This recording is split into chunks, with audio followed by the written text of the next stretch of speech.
Let me try and show you in very simple terms what the issue is. First of all, we're talking about £100,000 investment. I can leave that in the bank safely, let's say, for argument's sake, 6.5%. So that's going to give me 6,500 a year. If we're looking at 5 years, over that period, that's going to give me 32,500. So I have to earn a minimum of that over 5 years. But what I also have to earn is 100,000 because I'm putting that at risk. But if I'm faced with an up and a down in demand, then that becomes a much more difficult sum to justify and generate. Why are you looking for such short payback periods on this investment? Why don't you look for a longer payback?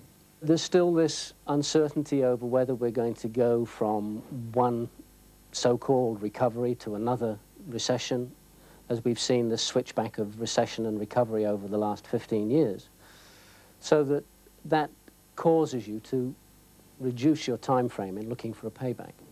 Good afternoon, ladies and gentlemen. I'd like to welcome customers aboard at 1315. The drive for high rates of return to pay back investments quickly is typical of British industry. Neil Andrews should know. As a partner of accountants Price Waterhouse, he sees the books. Big companies, he says, are even more worried about getting a rapid payback. The boards of directors will have a variety of different types of investments to consider, and they're only likely to go for those that are going to give the biggest returns. And typically payback periods of 2 and 3 years on cash flow is what we're looking for, what companies are looking for. The worry is that such tough financial hurdles deter investment. Already companies are running out of spare capacity. This Birmingham business is working round the clock. They produce 1 million of these plastic tubes a week for one of the country's big brewers. Take the can, but naturally picks them up when you see. Managing Director Tony Banks started in the business as a tool maker 33 years ago. He developed this product himself. When we actually pile them and put them into the can. Caught out when he invested in expensive new machinery before the last recession, Tony Banks is playing it differently. More overtime for staff and more output from the machines. That looks okay. All right, we're going to do some more work then, shall we? Come on. We've stretched our normal working week from Monday to Fridays, including Saturday and Sunday.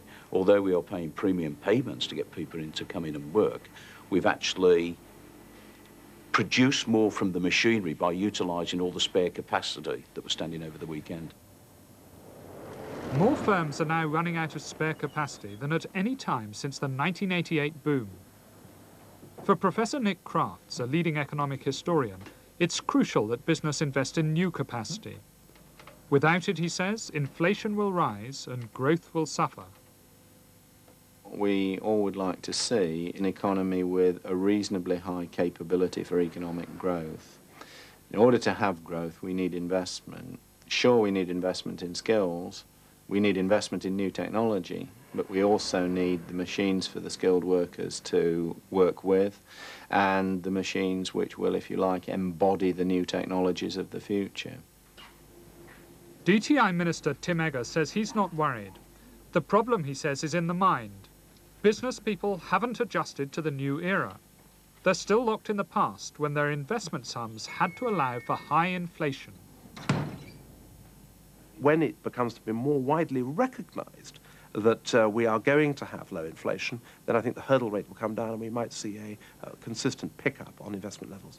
Isn't the real truth that companies don't trust the government and they don't trust the recovery? No, I think the truth is that the quality of management has vastly improved throughout the British economy, that they have found they've been able to increase productivity beyond what they'd expected was achievable. They've accepted increasingly that they need to improve the way in which they use their existing equipment before they look at new investment, and they're being very cautious in terms of their assessment of the return that they will get in new investment.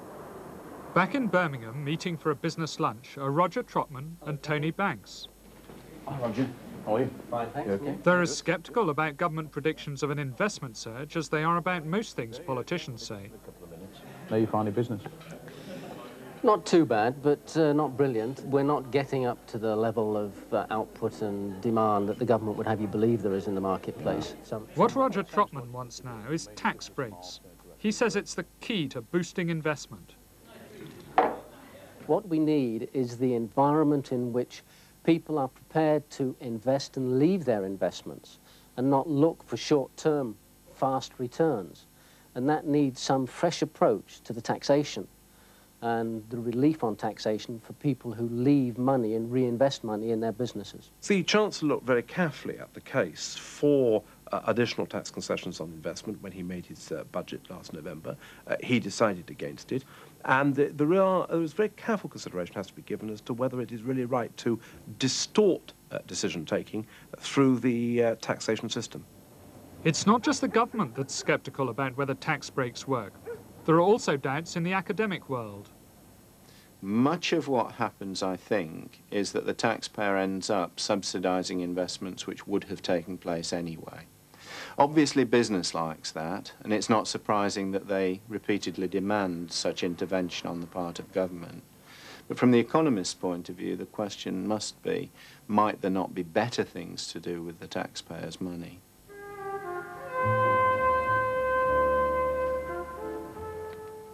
For now, tax breaks are out.